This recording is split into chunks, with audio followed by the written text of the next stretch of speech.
सध्याला लगनसराईचा मोसम सुरू आहे.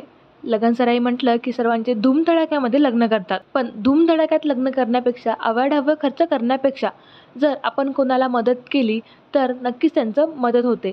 छत्रपती संभाजीनगर शहरातील काटे कुटुंबियांनी देखील असंच केलेलं आहे. त्यांनी एका दिव्यांग व्यक्तीला मदत केलेली आहे.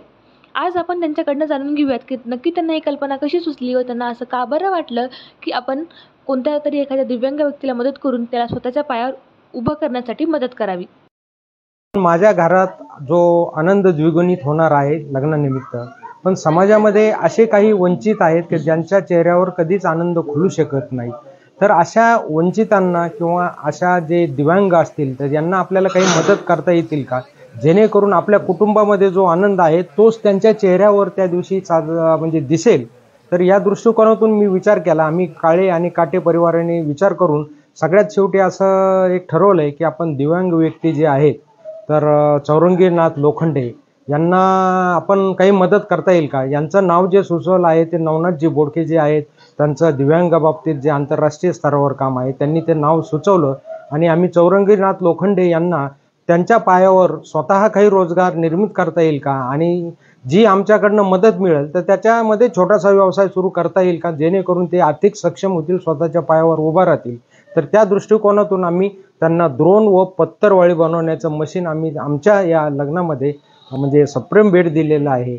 उलटं वधूवराकडीलच माणसं सप्रेम भेट स्वीकारतात, पण आम्ही दिलेली ही भेट त्यांच्या आयुष्यामध्ये एक चांगली सक्षमरित्या त्यांना स्वतःच्या पायावर आणि स्वयंरोजगार निर्मित करतील. आणि हा जो संदेश विवाह समारंभातून दिलेला आहे, हा संदेश जो आहे जरी छोटासा वाटत असला, प्रयत्न छोटा जरी असला, पण या प्रयत्नाने इतर समारंभामध्ये सुद्धा असे सामाजिक उपक्रम लोकांनी पुढे येऊन साजरे करावे, जेणेकरून जे आनंदी आयुष्य जे दिव्यांग असतील किंवा जे दुःखी असतील किंवा जे वंचित असतील, गरीब असतील, तर त्यांना या स्वयंरोजगारात प्रोत्साहन देता येईल असे काहीतरी कार्यक्रम करावे किंवा अशी काही मदत द्यावी, हीच माझी इच्छा आहे आणि हीच माझी संकल्पना यातून आहे.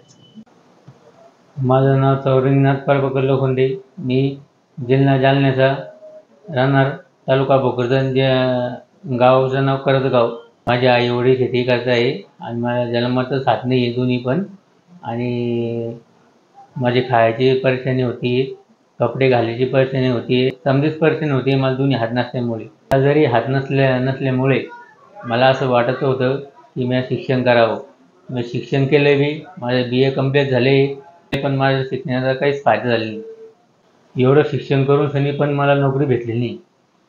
माझे आई वडील मला आतापर्यंत सांभाळत होते, पण ते आता किती दूर सांभाळतील ते पण म्हातारं जाईल. याच्यामुळं मला टेन्शन आलं, माझं भविष्य कसं जाईल. मी याच्यामुळं तणावामध्ये होतो. ही गोष्ट काही मी जवळच्या लोकांना सांगितली होती. काटे साहेबांना त्यांच्या मुलाच्या लग्नामध्ये रोजगाराची संधी त्यांना मला उपलब्ध करून दिली. यामुळं मी आत्मनिर्भर झालो.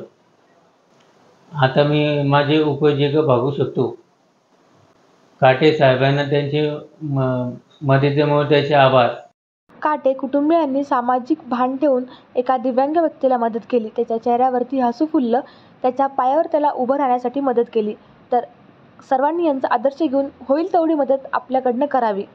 Apurva Chalnikar, news 18 local, Chhatrapati Sambhajinagar.